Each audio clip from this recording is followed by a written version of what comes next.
आपके सामने है class 7 English new image chapter number 14 the Hunt that went wrong. Chapter के टाइटल का मतलब है एक शिकार जो गलत हो गया। चैप्टर की राइटर हैं एना स्वेल। एना स्वेल जो एक इंग्लिश ऑथर हैं और साथ ही मैरी राइट स्वेल की ये बेटी हैं। मैरी राइट स्वेल यानी इनकी मदर खुद एक पोइट हुआ करती थी और साथ ही चिल्ड्रंस की ऑथर भी थी, यानी चिल्ड्रंस के लिए वो कहानी लिखा करती थी। अपनी फाइनेंशियल कंडीशन की वजह से एना स्वेल काफ़ी देर बाद स्कूल गई जब वो 12 साल की हो चुकी थी। ब्लैक ब्यूटी उनकी एक इकलौती नॉवल थी जिनको उन्होंने 1871 से 1877 के बीच में लिखा। द हंट जो अब हम चैप्टर पढ़ने वाले हैं ये ब्लैक ब्यूटी का सेकंड चैप्टर है। एना स्वेल जब 14 ईयर्स की थी तब एक फिसलने की वजह से उनकी घुटनों पर बहुत ज़्यादा चोट आई। बाकी की ज़िंदगी उन्हें बैसाखियों के साथ बितानी पड़ी। बैसाखियों के बिना ना तो वो खड़ी हो पाती थी और ना ही चल पाती थी, जिसकी वजह से उन्हें हॉर्स डाउन कैरेज का यूज़ करना पड़ा बाहर जाने के लिए, जिससे प्रैक्टिस करते करते उन्हें हॉर्सेस से प्यार हो गया और वो उनसे अच्छे से ट्रीट करने लगी। अब इन्हीं का लिखा हुआ ये चैप्टर अब हम पढ़ने वाले हैं। यहाँ पर ये चैप्टर लिखा है ब्लैक ब्यूटी के लिए, एक घोड़े के लिए, एक घोड़ा जो अपनी कहानी बता रहा है। चलिए अब जानते हैं ये ब्लैक ब्यूटी यानी ये घोड़ा अपनी कहानी में क्या बताता है। वो तब की कहानी बता रहा है जब वो छोटा था। तो शुरू करें। हाँ, तो यहाँ पे ब्लैक ब्यूटी कह रहा है कि जब मैं 2 साल का था, सॉरी 2 साल का भी नहीं हुआ था, तभी एक घटना घटी जिसे मैं बिल्कुल भी नहीं भूल सकता। तब स्प्रिंग का मौसम था और हल्की सी ठंड पड़ रही थी। रात का समय था और मिस्ट यानी कोहरा, ठीक है, एक धुंध, जंगलों और घास के मैदानों पर एक धुंध छाया हुआ था। दूसरे कोल्ट्स, कोल्ट्स यानी घोड़े के बच्चों को कोल्ट्स कहा जाता है, यानी यंग हॉर्सेस। जो दूसरे यंग हॉर्सेस थे और मैं वहाँ पर ही एक मैदान में अपना चारा चर रहे थे। हमने आवाज़ सुनी, दूर एक आवाज़ जो दूर से आ रही थी, वो एक ऐसी आवाज़ थी जैसे डॉग्स के चिल्लाने की हो। तभी हम ही सभी में से जो यंग हॉर्स था उसने अपना जो बड़ा हॉर्स था उसने अपना सिर ऊपर किया और अपने कानों को ऊपर करते हुए बोला कि ये जंगली कुत्तों की आवाज़ है जो बड़ी तेज़ी से इधर की तरफ आ रहे हैं। हमारे सामने से निकलते हुए वो मैदान के ऊपरी वाले छोर पर पहुंच गए। यहाँ से हम उनको बड़े ही अच्छे आराम से देख सकते थे और साथ ही बहुत से मैदान भी यहाँ से हम देख सकते थे। मेरी मदर और एक बूढ़ा घोड़ा जो मेरे मालिक का था, ये दोनों भी हमारे साथ खड़े हुए थे। और ये ऐसा लग रहा था इन्हें देखकर, यानी मेरी माँ और उस बूढ़े घोड़े को देखकर ऐसा लग रहा था कि ये सभी कुछ जानती हैं कि क्या होने वाला है। तभी मेरी माँ ने कहा कि अब यहाँ पर इनको एक खरगोश मिल गया है। हीर का मतलब है एक खरगोश, यानी एक खरगोश की प्रजाति को ही कहते हैं। तो यहाँ पे इनको एक खरगोश मिल गया है, मेरी माँ ने कहा, और अब हमें यहाँ पर एक शिकार देखने को मिलेगा, यानी उस खरगोश का शिकार होने वाला है। तभी जल्द ही वहाँ पर कुछ डॉग्स उस खेत को तबाह करते हुए, जो कि एक गेहूं का खेत था, वीट के यानी सॉरी एक दाने का खेत था, उसको तबाह करते हुए वहाँ पर आए। मैंने ऐसी आवाज़ पहले कभी नहीं सुनी थी जो जैसी आवाज़ ये डॉग्स निकाल रहे थे। ना तो ये भौंक रहे थे, ना ही हाउलिंग की आवाज़ें निकाल रहे थे और ना ही चीख रहे थे। ये बस एक ऐसी आवाज़ निकाल रहे थे, यो यो यो, इस तरीके की आवाज़, अपनी तेज़ आवाज़ में। उनके आने के बाद उनके पीछे पीछे कुछ मैंस का एक ग्रुप आया, यानी कुछ घुड़सवार जो अपने घोड़े पर बैठकर आ रहे थे। उन्होंने हरे रंग के कोट्स पहन रखे थे और बड़ी तेज़ी से आगे बढ़े जा रहे थे। हमारा ग्रुप का जो बूढ़ा घोड़ा था उसने एक सांस भरी और बड़ी उत्सुकता से इन सब की ओर देखा। हम यंग हॉर्सेस भी, यानी हम बछड़े भी उनको उनके साथ, उन घोड़ों के साथ तेज़ी से दौड़ना चाहते थे। पर जल्द ही वो एक मैदान के निचले वाले छोर पर पहुंच गए, जहां पर देखकर ऐसा लग रहा था कि उन्हें उनकी जगह मिल चुकी है, कि वो वहां पर जाकर रुक गए हैं। डॉग्स ने भी अब भौंकना बंद कर दिया था और वो भी इधर उधर मैदान में अपनी नाक से कुछ खोज रहे थे, यानी सूंघ कर कुछ खोज रहे थे। तभी मेरे पास खड़े बूढ़े घोड़े ने कहा कि लगता है इन्होंने उस खरगोश की जो खुशबू है या सुगंध है उसको खो दिया है, या हो भी सकता है कि ये वो जो खरगोश था वो यहाँ से निकल गया है, यानी भाग गया है। तब ब्लैक ब्यूटी कहता है कि मैंने कहा कि व्हाट हेयर, क्या खरगोश? ओह, मैं तो उसे जानता ही नहीं कि खरगोश वो कौन सा खरगोश है। शायद हो सकता है कि ये हमारे जंगलों में से बाहर निकले हुए खरगोश में से कोई एक खरगोश है। फिर भी क्या फ़र्क पड़ता है, ये डॉग्स और मैन को इसमें कोई फ़र्क नहीं पड़ता, ये तो सिर्फ इसका पीछा कर रहे हैं। और बिना समय गंवाए हुए वो डॉग्स ने फिर से अपनी यो यो की आवाज़ लगानी शुरू कर दी और पीछे पीछे वो फुल स्पीड में दौड़ रहे थे। और वही अब दौड़ते दौड़ते हमारे उस मैदान में, घास के मैदान के उस छोर पर आ गए जहाँ पर नदी का किनारा था। नदी का किनारा जिसको पार करना था। अब यहाँ पर ब्रूक है, देखो ब्रूक होता है नदी और बैंक होता है किनारा, यानी ये जो डॉग्स हैं वहाँ पर दौड़ते दौड़ते उस खरगोश को ढूंढते ढूंढते एक नदी के किनारे आ गए थे, उस मैदान के पास में। नाउ अब हमें एक खरगोश देखने को मिलेगा, मेरी माँ ने कहा। तभी तभी एक खरगोश बड़ी तेज़ी से डरता हुआ एक जंगल की ओर भाग रहा था, यानी पेड़ों की तरफ भाग रहा था।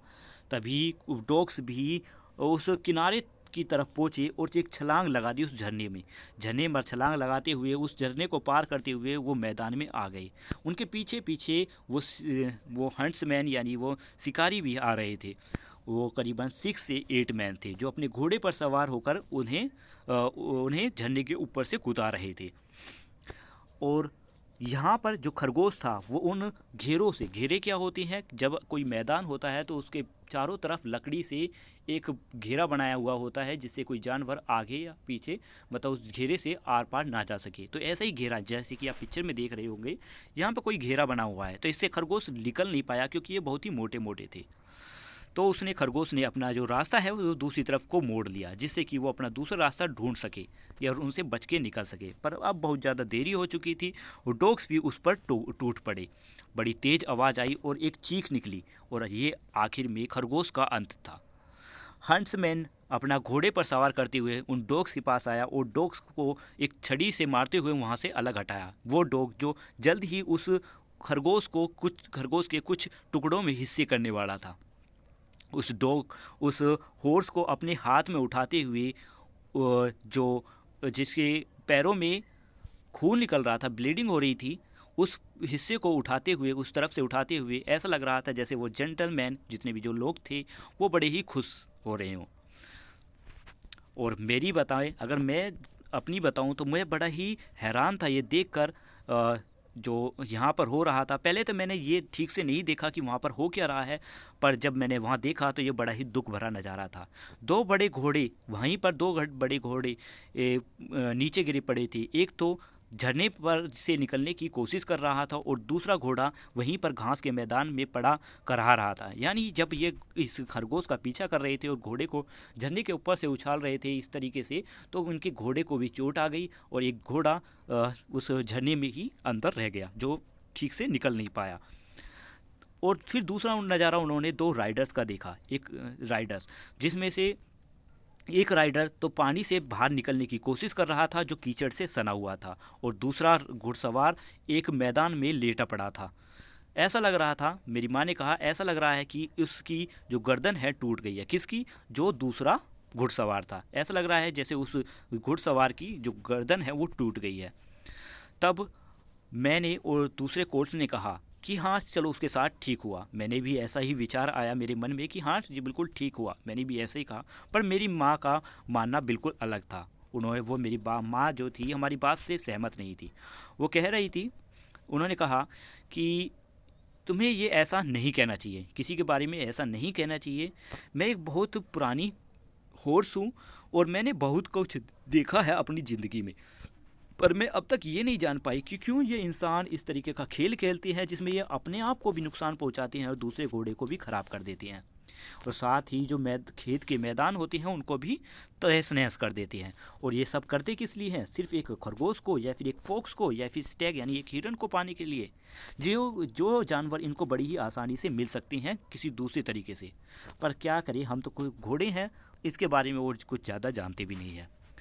जब मेरी माँ ये सब बातें बोल रही थी तब हम वहीं पर खड़े उन लोगों को देख रहे थे, उन घोड़ों को और उन घुड़सवारों को, जिसमें से बहुत से राइडर्स उस यंग मैन को उठाने के लिए जा रहे थे। पर मेरा मालिक, जो हमारे मालिक थे, जो काफ़ी देर से इन घुड़सवारों को देख रहे थे कि चल क्या रहा है, यहाँ पर हो क्या रहा है, वो सबसे पहले उस घुड़सवार के पास पहुँचे जो मैदान में लेटा पड़ा था।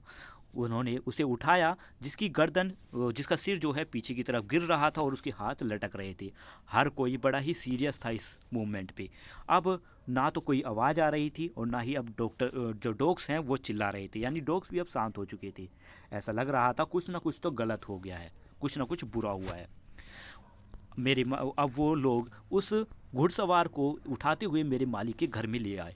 यहाँ पर मैंने बाद में मुझे पता चला कि वो यंग मैन जिसको मेरे मालिक उठाकर लेके आए हैं वो जॉर्ज गार्डन है। जॉर्ज गार्डन एक वहीं के एक पर्सन जो कि वहाँ का क्या है, एक स्क्वायर है, स्क्वायर यानी लैंडलॉर्ड, जमींदार, यानी यहाँ के जमींदार का बेटा है, जो काफ़ी लंबा, बहुत ही सुंदर और काफ़ी लंबा आदमी है और अपने परिवार का एक गर्व है, यानी परिवार को उस पर गर्व होता है। फिर मैंने देखा कि वो जितने भी घुड़सवार थे वो अलग अलग डायरेक्शंस में दौड़ रहे थे, अपने घोड़े को दौड़ा रहे थे। कोई तो डॉक्टर के पास जा रहा था, कोई फेरियर्स यानी घोड़े की नाल लगाने वाले की तरफ जा रहा था। अब डॉक्टर और ये फेरियर की क्या इस्तेमाल है ये भी जान लीजिए। डॉक्टर को ही बुला रहे हैं उस घुड़सवार के लिए, यानी जॉर्ज गार्डन के लिए। क्या नाम था इसका, सॉरी, जॉर्ज गार्डन जिसको बहुत चोट आई थी और जिसके हाथ पैर लटक रहे थे, उसके लिए ये डॉक्टर को बुलाने जा रहे हैं और फेरियर को बुलाने जा रहे हैं अपने घोड़े को देखने के लिए। और इसमें कोई शक भी नहीं है, उन्होंने स्क्वायर गार्डन को भी इसके बारे में बताया होगा, जो कि इसके पिता हैं, कि इनके बेटे को चोट आई है। जब मिस्टर बॉन्ड जो फेरियर हैं, यानी जो घोड़े की नाल लगाते हैं या फिर घोड़े को देखते हैं, वो आए, उन्होंने जब ब्लैक हॉर्स, उस पड़े हुए घोर्स को देखा जो घास पर कराह रहा था, उस घोड़े को देखा तो उन्होंने उसको छूकर उसको पहले तो फील किया कि उसको क्या प्रॉब्लम है, फिर उसकी गर्दन को हिलाया और फिर उन्होंने को पता चला कि इसका जो एक लेग है, वो एक पैर, वो टूट गया है। फिर एक उन्हीं में से घुड़सवार दौड़ता हुआ मेरे मालिक के घर के अंदर गया, वहाँ से एक गन लेके आया। अब जो मैं नज़ारा सामने देख रहा था वो नज़ारा ऐसा था कि एक तेज बैंग की आवाज़ आई, यानी बंदूक के चलने की, और एक दर्द भरी चीख सुनाई दी। अब सब कुछ शांत था, घोड़ा भी अब अपनी जगह से हिल नहीं रहा था। मेरी माँ बड़ी ही परेशान नज़र आ रही थी। उन्होंने कहा कि ये घोड़ा, उस घोड़े को वो बहुत सालों से जानती है। उस घोड़े का नाम था रॉब रॉय। वो बहुत ही अच्छा घोड़ा था और उसमें कोई भी बुराई नहीं थी। अब मेरी माँ उसके बाद उस मैदान की तरफ कभी नहीं जाती जहाँ पर रॉब रॉय को गोली मार दी गई, यानी उस घोड़े को गोली मार दी गई, उस तरफ मेरी माँ अब नहीं जाती।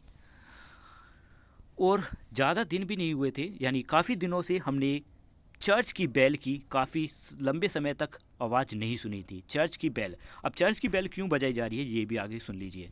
चर्च की बेल की जब बजाई गई तो हमने गेट की तरफ देखा, वहाँ पर एक लंबे से अजीब से ब्लैक काउच, यानी ब्लैक एक बक्सा रखा था जिसको ब्लैक कपड़े से ढका हुआ था, और जिनको घोड़े खींच रहे थे, ब्लैक हॉर्सेस खींच रहे थे, और एक के बाद एक घोड़ा इसी तरीके से आ रहा था जिन पर घुड़सवार थे, और उसे एक बक्से के साथ किसी को ले जाया जा रहा था।